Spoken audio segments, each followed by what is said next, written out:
जय श्री कृष्ण। आप सभी को फाल्गुन पूर्णिमा की ढेरों शुभकामनाएं। प्रिय दर्शकों, आज के इस वीडियो में हम बात करेंगे कि फाल्गुन पूर्णिमा पर ग्रहण है या नहीं है। अगर फाल्गुन पूर्णिमा पर ग्रहण है तो होली का दहन कब होगा, होली किस दिन मनाई जाएगी।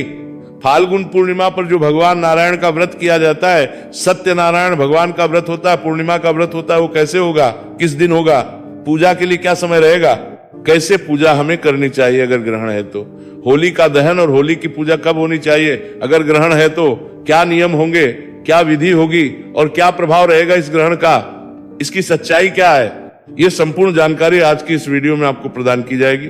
शास्त्रीय नियम के आधार पर आपको बताएंगे कि ऐसी अवस्था में होली का दहन करने के लिए शास्त्रों में क्या कहा गया है, अगर ग्रहण हो तो वंश को क्या करना चाहिए और व्रत आदि के क्या कहा गया है, हमें ग्रहण के समय पर व्रत आदि किस दिन और कैसे करने चाहिए। आइए जानकारी आरंभ करते हैं। आपसे निवेदन है कि वीडियो यदि थोड़ा सा भी उपयोगी लगे कृपया एक बार लाइक अवश्य कर दीजिएगा, जितना हो सके शेयर कीजिएगा, क्योंकि बड़ी मेहनत के बाद ये वीडियो बनते हैं, पूरा रिसर्च करने के बाद कि किस पुराण में कहां इस विषय में क्या लिखा है। जब हमने शिक्षण काल में शिक्षा ग्रहण की थी उस समय थोड़ी थोड़ी याद ही रह जाती है कि हाँ हमने इस पुराण में ये पढ़ा है। आपको वीडियो बनाने से पहले हमें फिर से उन पुराणों को देखना होता है कि हाँ ये था तो वास्तव में कितना क्या लिखा है इसमें, और फिर हम आपको जानकारी देते हैं। जब आप एक लाइक करते हैं तो हमारी मेहनत सफल जान होती है, और जब आप वीडियो को सब्सक्राइब करते हैं या कुछ अच्छा लिखते हैं तो हमें लगता है कि हमारी मेहनत सफल हो रही है। तो कृपया एक बार अवश्य ही लाइक कीजिएगा, और चैनल पर नए हैं तो सब्सक्राइब करते जाइएगा। यहाँ ग्रहण के विषय में मैं बताऊंगा कि पंचांग में ग्रहण लगाया गया है कि नहीं लगाया गया है पंचांगकर्ताओं द्वारा, और जो सरकारी संस्थान है जो ग्रहण के बारे में जानकारी देते हैं वहां से क्या कह रहे हैं, ये झूठी खबरें हैं ग्रहण की या सचमुच होने जा रहा है। होलिका और ग्रहण के दुष्प्रभाव से बचने के लिए कमेंट बॉक्स में अवश्य लिखिएगा जय शिव शंकर या हर हर महादेव भगवान शंकर आपके परिवार की रक्षा करेंगे। आप देख रहे हैं प्राचीन मार्ग टीवी ज्योतिष संस्थान का प्रतिष्ठित यूट्यूब चैनल प्राचीन मार्ग टीवी धार्मिक। हम यहाँ सभी व्रत और त्योहारों की सही शास्त्रीय जानकारी प्रदान करते हैं। ज्योतिष शास्त्र और पंचांग के आधार पर आपको बताते हैं कौन सी तिथि कब है, व्रत आदि कब करना है, क्या विधि है, क्या नियम है और क्या गलती नहीं करनी है। यदि व्रत और त्योहारों की सही शास्त्रीय जानकारी पाते रहना चाहते हैं तो कृपया चैनल को सब्सक्राइब कीजिए और बेल आइकन को प्रेस कीजिए। जब आप सब्सक्राइब का बटन दबाएंगे तो वहां एक घंटी का निशान बना हुआ आएगा, उसको अवश्य दबाइएगा, तभी आपको हमारे सारे वीडियो प्राप्त होंगे, अन्यथा आपसे जानकारी छूट जाएगी। प्रिय दर्शकों, आइए बात करते हैं ग्रहण की। ग्रहण में क्या करना चाहिए, क्या नहीं करना चाहिए, कैसे पाठ पूजा आदि करेंगे। प्रिय दर्शकों, मैं आपको बताऊं कि ग्रहण की क्या है सच्चाई। पूर्णिमा पर ग्रहण होने जा रहा है, नहीं होने जा रहा है, पंचांग से तो मैं अभी बता दूं, लेकिन मुझे सरकारी जो क्षेत्र है वहां से भी प्राप्त करनी है जानकारी, तो वहां संपर्क जा रहा है मेरी टीम के लोगों के द्वारा। जब तक वहां से बात हो पाती है और जानकारी आती है तब तक मैं आपको बाकी जानकारी प्रदान करता हूं कि ग्रहण के समय आपको क्या करना चाहिए, क्या नहीं, और अगर ग्रहण होता है तो होली कब मनानी चाहिए, कैसे मनानी चाहिए, क्या विधि है, क्या नियम है और व्रत आदि कैसे करना चाहिए। जब कभी ऐसी अवस्था में कि जैसे मान लो फाल्गुन पूर्णिमा है या कोई भी त्योहार है, ग्रहण पड़ जाता है, सबसे पहले यह जानना आवश्यक है कि ग्रहण के समय हमें करना क्या चाहिए और क्या नहीं करना चाहिए। देखिए, जब ग्रहण होता है तो ग्रहण से पहले लगता है सूतक। अब पूर्णिमा पर तो चंद्र ग्रहण लगता है। चंद्र ग्रहण का जो सूतक है वो 9 घंटे पहले आरंभ हो जाता है। जब सूतक लग जाता है उसके बाद कोई भी शुभ मांगलिक कार्य नहीं किए जाते, किसी प्रकार की पूजा पाठ नहीं की जाती, कोई भी नया काम शुरू नहीं किया जाता। अर्थात जिस दिन ग्रहण होता है ना, ग्रहण के समय किसी भी प्रकार का मंगल काम, शुभ काम, या कहें कि हम कोई समारोह आदि जो है आयोजित नहीं करना चाहिए। ग्रहण का सूतक आरंभ होने से पहले ही हमें घर में कुछ तैयारियां करनी आवश्यक होती है। उनको मैं एक बार समझा देता हूं कि वो क्या तैयारियां हैं जो आपको ग्रहण के शुरू होने से पहले, यहां तक कि सूतक से पहले करनी होती है। सबसे पहले तो आपके घर में यदि मंदिर आदि है तो सूतक होने से पहले ही आपको अपने मंदिर में, घर के मंदिर के पर्दे कर देने हैं, क्योंकि जब सूतक आरंभ हो जाता है उसके बाद न भगवान की पूजा होती है, न भगवान को भोग लगता है, न आरती होती है, कुछ भी नहीं कर सकते। इसीलिए आपको सूतक आरंभ होने से पहले ही जो पूजा पाठ करनी है वो कर लेनी चाहिए, भोग आदि लगा देना चाहिए। और मंदिर के पर्दे बंद कर देनी चाहिए। घर में जो भी खाद्य सामग्री है, आपके खाने पीने के सामान है, जैसे आपने आटे का ड्रम होगा या चाय चीनी आदि के डब्बे होंगे, दालें आदि के डब्बे होंगे, जो खाने पीने का सामान है उस सभी में कुशा डाल देनी चाहिए। कुशा घास में ये गुण होता है कि ये जहां भी होती है वहां से नेगेटिव एनर्जी को ये बाहर कर देती है, नकारात्मक ऊर्जा का प्रवाह वहां से समाप्त हो जाता है। इसीलिए कुशा को बड़ा ही पवित्र और शक्तिशाली माना गया है। तो खाने पीने की सभी सामग्री में आपको कुशा डाल देनी है, यहां तक कि पानी की टंकी में भी आपको कुशा डाल देनी चाहिए। ये तैयारी ग्रहण के शुरू होने से पहले, यहां तक कि सूतक के शुरू होने से पहले ही कर लेनी है। जब सूतक आरंभ हो जाएगा तो आप किसी पूजा पाठ की वस्तु को हाथ नहीं लगाएंगे, और यहां तक कि खाने पीने की भी मनाही होती है। तो ग्रहण के समय में विशेष रूप से आपको इस नियम का पालन करना चाहिए। ग्रहण का समय 3.5-4 घंटे का होता है और कई बार 5 से 6 घंटे का भी होता है। ग्रहण के समय आपको कुछ भी खाना पीना नहीं चाहिए। ध्यान दीजिएगा कि प्रयास करें जब चल रहा हो तो खुले आसमान के नीचे ना आए। जितना हो सके आप घर के अंदर रहे। अगर आप ऑफिस जाते हैं, कार्यालय जाते हैं तो ऑफिस के अंदर ही रहे, और अगर किसी कारणवश आना भी पड़े बाहर तो उसमें आसमान की ओर ना देखे, आकाश की ओर आपको नहीं देखना चाहिए, देखने से बचना चाहिए। अगर घर पर है तो जितना हो सके भगवान के स्रोत सुने, मंत्र जप करे, पाठ करे, भक्ति करे, और इसी प्रकार से इस समय को व्यतीत करे जो ग्रहण का समय है। खाने पीने की जो है पूर्ण रूप से मनाही होती है। परंतु 3 अवस्थाएं ऐसी है जिनके लिए ये नियम लागू नहीं होता। सबसे पहले वृद्ध आते हैं, जो बुजुर्ग लोग हैं, उनको खाने पीने की मनाही नहीं है, वो खा पी सकते हैं, क्योंकि वृद्धों को अधिक समय तक भूखे रखना ठीक नहीं। उसी प्रकार से जो छोटे बालक हैं, बच्चों को खाने पीने की कोई रुकावट नहीं है, उनको खिला पिला सकते हैं, उनको भी अधिक समय भूखे रखना ठीक नहीं। तीसरी जो माताएं बहनें हैं या जो बीमार हैं, उनको खाने पीने के इस नियम में थोड़ी सी छूट होती है, वो खा पी सकते हैं, क्योंकि बीमार को भी आवश्यकता होगी और जो गर्भवती हैं उन्हें भी भोजन की आवश्यकता होगी।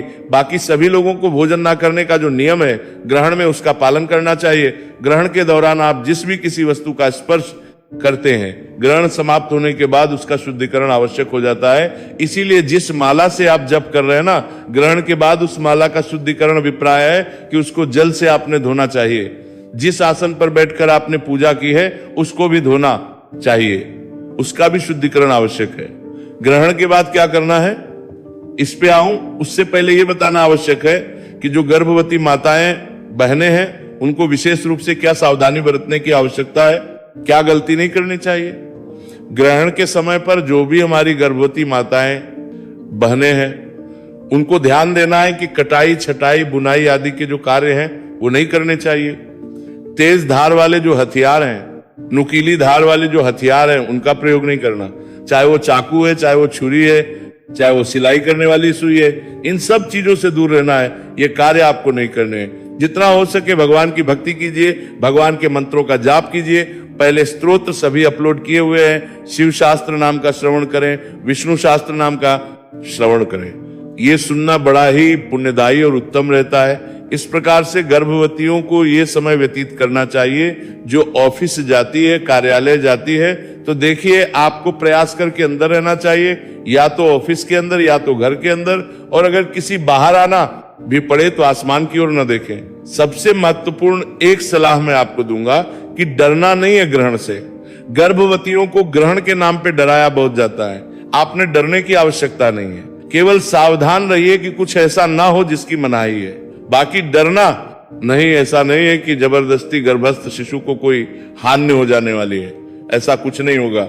आप सावधानी से अपने कार्य करें, सब अच्छा होगा। जितना हो सके भक्ति करते हुए, मंत्र जप करते हुए समय को व्यतीत कीजिए। इस प्रकार से आपको ये ग्रहण का समय व्यतीत करना चाहिए। जब ग्रहण समाप्त हो जाए तो सभी गृहस्थ जन जो घर पर है उनको स्नान करना चाहिए। स्नान करने के बाद गंगा जल से छिड़काव कीजिए, पूरे घर में मंदिर में गंगा जल छिड़किए, और उसके बाद भगवान लड्डू गोपाल है, शालिग्राम जी हैं, जो भी भगवान आपके यहाँ विराजमान है उनको स्नान आदि कराइए। स्नान आदि करा के उनकी आरती कीजिए, भोग प्रसाद आदि लगाइए। तदोपरांत आपने दान करना चाहिए। ग्रहण का दान महादान कहा गया है, ग्रहण में दान अवश्य करना चाहिए। जो भी आप दान देना चाहे, आप अन्न का दान दे सकते हैं, बुद्धि धन का दान दे सकते हैं, वस्त्र का दान दे सकते हैं। दान आपने करना है, अवश्य करना चाहिए। इस प्रकार से ये ग्रहण और ग्रहण के बाद के कार्य हैं जो आपने करने हैं इसके बाद आप दान आदि के कार्य के बाद भोजन आदि ग्रहण करें, अपने दैनिक जो भी कार्य हैं उनको कीजिए। तो इस प्रकार ग्रहण का समय है, इसको आपको व्यतीत करना चाहिए। इस प्रकार से अगर ग्रहण का समय व्यतीत किया जाएगा तो उससे किसी प्रकार का दोष नहीं, पुण्य ही पुण्य प्राप्त होगा। तो अब प्रश्न ये उठता है कि इस आने वाली फाल्गुन पूर्णिमा पर ग्रहण है या नहीं है, और ग्रहण है तो ये कहां कहां पर है, भारत पे लगेगा या नहीं लगेगा, और इसका सूतक कब से कब तक रहेगा, तथा अगर ग्रहण है तो हमें बाकी के कार्य अर्थात भगवान सत्यनारायण का व्रत कब करना है, कैसे करना है, और होली का कब करना है, ग्रहण कब करना है। आइए इन प्रश्नों की ओर आगे बढ़ते हैं। मेरे पास जानकारी भी आ गई है, जो संस्थान है सरकारी संस्थान, वहां से हमने संपर्क साधा था, वहां से भी उत्तर हमें प्राप्त हो गया है। पहले बात करते हैं ग्रहण के विषय में। देखिए, ग्रहण के बारे में जो कहा जा रहा है कि फाल्गुन पूर्णिमा पर ग्रहण है, तो मैं आपको बताऊं, पूर्णिमा तिथि की जो शुरुआत है ना, वो हो रही है 2 तारीख को। 2 तारीख को शाम को 5:35 पर पूर्णिमा आरंभ हो जाएगी, और तारीख को शाम को 5:07 पर पूर्णिमा समाप्त हो जाएगी। ऐसे में उदया तिथिमान जो है वो बड़ा महत्वपूर्ण होता है। उदया तिथि मान के अनुसार ही किसी तिथि का निर्धारण होता है, विशेष रूप से पूर्णिमा का निर्धारण होता है। तो पूर्णिमा तिथि जो है वो रहेगी 3 तारीख को पूर्णिमा मनाई जाएगी, 3 मार्च को। अब हम ग्रहण की बात करते हैं कि ग्रहण की क्या है सच्चाई, ग्रहण कहां कहां है, भारत में दिखेगा या नहीं दिखेगा। तो प्रिय दर्शक, पंचांग की मैं बात करूं तो पंचांगकर्ताओं ने ग्रहण लगाया 3 मार्च को ही पूर्णिमा पर ग्रहण है। सरकारी जो विभाग है वो भी यही कहते हैं कि ग्रहण रहेगा 3 मार्च को। ग्रहण ये बताएं कि ये ग्रहण कहां कहां पर रहेगा, उससे पहले जानते हैं कि इसका सूतक काल क्या रहेगा, और सूतक काल के अलावा ग्रहण का समय क्या रहेगा, ग्रहण कब से कब तक रहने वाला है। तो प्रिय दर्शकों, ग्रहण जो है ना वो 3:20 पर आरंभ होगा। 3 मार्च को शाम को 3:20 पर ग्रहण की शुरुआत होगी, और इसका जो सूतक है वो चंद्र ग्रहण का जो सूतक है 9 घंटे पहले लग जाता है। तो इस नियम के अनुसार सूतक आरंभ हो जाएगा 3 मार्च को सुबह 6:20 से। 6:20 से सूतक आरंभ होगा, 3:20 से जो है ग्रहण आरंभ हो जाएगा, और ये ग्रहण समाप्त होगा शाम को 6:48 पर। शाम को 6:48 पर ये जो ग्रहण है, ग्रहण ये समाप्त हो जाएगा। इस प्रकार से ये सही है कि आने वाली फाल्गुन पूर्णिमा पर ग्रहण है, चंद्र ग्रहण है, और इसका प्रभाव अन्य देशों के साथ साथ भारत पर रहेगा, अर्थात ये भारत में भी लागू रहेगा। इस ग्रहण का जो सूतक है वो भी भारत में लगेगा, और सूतक लगेगा तो ग्रहण तो अपने आप ही लग गया है, और ग्रहण के साथ साथ ही प्रतिबंध लग जाता है पूजा पाठ पर। अब बड़ी परेशानी जो है वो ये है कि अगर ग्रहण है तो ये पूर्णिमा केवल नारायण भगवान के व्रत के लिए नहीं है। इस पूर्णिमा पर तो विशेष रूप से होली का दहन भी किया जाता है। तो होली का दहन कब होगा, और होली का दहन के साथ साथ होलिका का पूजन किया जाता है, वो कब होगा, पर फिर बताएंगे आपको कि भगवान सत्यनारायण का जो व्रत है, या ये कहे कि पूर्णिमा का जो व्रत किया जाता है, वो व्रत किस दिन करना है, कब करना है, और ग्रहण में व्रत कर सकते हैं नहीं कर सकते हैं, या सत्यनारायण भगवान के पूजन के लिए क्या समय रहेगा। तो प्रिय दर्शकों, होलिका दहन के विषय में शास्त्र कहते हैं कि होलिका दहन जो है फाल्गुन पूर्णिमा को, जब पूर्णिमा प्रदोष व्यापिनी हो उस दिन करना चाहिए, और भद्रा रहित काल में करना चाहिए, या जब भद्रा पूज्य हो तो उस समय पर करना चाहिए। अब होलिका दहन के निर्धारण के नियम के विषय में अगर हम बात करें तो वो कहता है कि जिस दिन पूर्णिमा प्रदोष व्यापिनी हो, शास्त्र कहते हैं कि यदि मान लो पूर्णिमा 2 दिन है और दोनों दिन है, तो दूसरे दिन आपको होलिका दहन करना उत्तम रहेगा। अब इस वर्ष की बात करते हैं तो इस वर्ष जो है ना 5:37 पर जो है पूर्णिमा आरंभ हो रही है, 2 तारीख को और 3 को 5:07 पर समाप्त हो जाएगी। ऐसे में प्रदोष काल मिलेगा हमें 2 तारीख को ही, 3 तारीख को प्रदोष काल में पूर्णिमा नहीं है। तो बताओ आपको कि होली का दहन जो है वो 2 तारीख को किया जाएगा। होली का 2 तारीख को मनाई, ग्रहण 3 को है, परंतु होलिका जो है 2 तारीख को है, और होलिका का जो पूजन है वो भी 2 तारीख को होगा, और होलिका का दहन भी 2 तारीख को ही होगा। इसके विषय में मैंने विस्तार से एक वीडियो बनाया है जिसमें आपको समझाया है सभी श्लोक और मंत्र के साथ, जो पुराणों में लिखा है कि ऐसी अवस्था में कब हमें होलिका दहन करना चाहिए, शुभ मुहूर्त क्या रहेगा। क्योंकि जैसे ही होलिका आरंभ हो रही है, पूर्णिमा आरंभ हो रही है, साथ ही भद्रा भी है, पाताल लोक की भद्रा है जिसका पूरा प्रभाव होता है होलिका दहन पे। इसीलिए मैंने विस्तार से उसमें समझाया। यहाँ संक्षेप में मैं आपको समझा दूं शास्त्र कहते हैं कि अगर प्रदोष व्यापिनी पूर्णिमा है और भद्रा भी है तो भद्रा पुच्छ में होलिका दहन किया जा सकता है।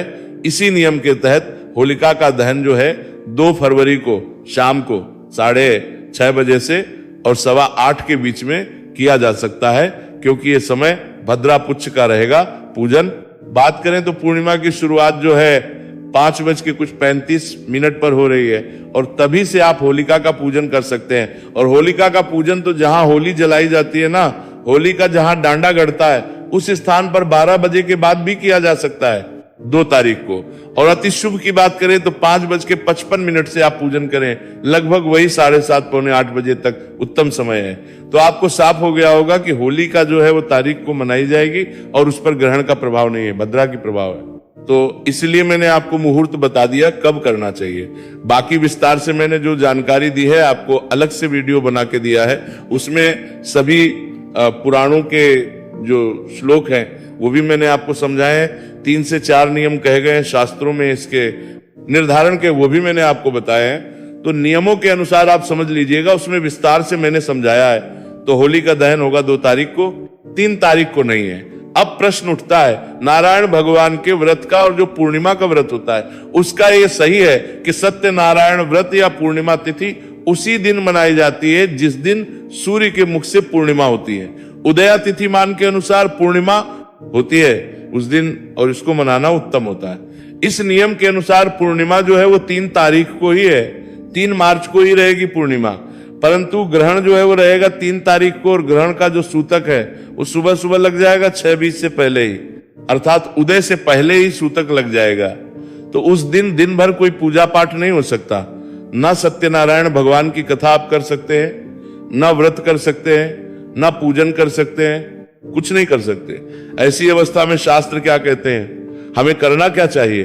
क्योंकि ग्रहण है, ग्रहण में तो आप व्रत नहीं कर सकते, और ये व्रत बड़ा व्रत होता है, सत्यनारायण भगवान का व्रत है, पूर्णिमा का व्रत है। अधिकतर सनातनी माताएं बहनें इसको करती हैं। तो ऐसे में शास्त्र अनुमति देते हैं कि जिस दिन चंद्र का उदय में हो रहा है, देखिए अगर सूर्य उदय मान के अनुसार निर्धारण ना हो पाए तो चंद्र उदय मान के अनुसार आप निर्धारित कर सकते हैं। तो चंद्रमा का जो उदय रहेगा पूर्णिमा में वो रहेगा 2 तारीख को, और पूर्णिमा का व्रत तो चंद्र अर्घ्य देकर भी किया जाता है। एक व्रत ये भी है जिसमें चंद्रमा को अर्घ्य देकर माताएं व्रत खोलती है।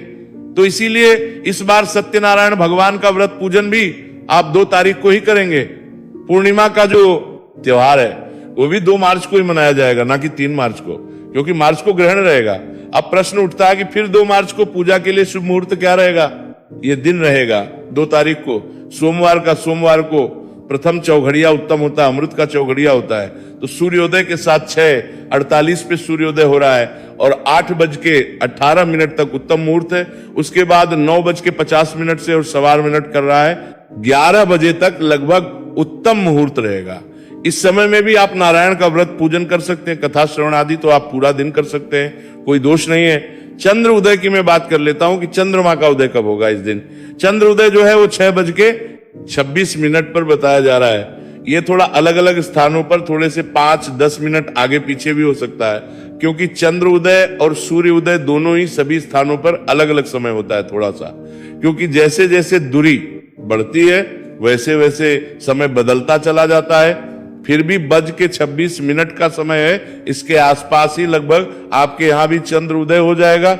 चंद्रमा को दर्शन करके, चंद्रमा को अर्घ्य दे के फिर आप इस व्रत को खोल सकते हैं। और जो सत्यनारायण भगवान का व्रत पूजन कर रहे हैं वो सायंकाल को अपने व्रत को खोल सकते हैं। ये थी जानकारी कि ग्रहण है या नहीं है, ग्रहण का प्रभाव क्या रहेगा, सत्यनारायण भगवान का व्रत कब करना है और होली का दहन कब करना है, एक ही वीडियो में सभी जानकारी देने का प्रयास किया है। तो जितना हो सके इसको शेयर कीजिए, जिससे कि अधिक से अधिक लोग इसके साथ सभी जानकारियों को प्राप्त कर सकें और उनके बीच में जो भ्रम की स्थिति पैदा हो रखी है वह दूर हो जाए। ये आप समाज का कल्याण का कार्य करेंगे। तो जितना अधिक हो सके आप इसको शेयर कीजिए। कमेंट बॉक्स में अपनी राय अवश्य लिखिएगा। चैनल पर नए हैं तो जुड़ जाइएगा, सब्सक्राइब कीजिएगा। भगवान नारायण सब पर कृपा करें। हरे कृष्णा।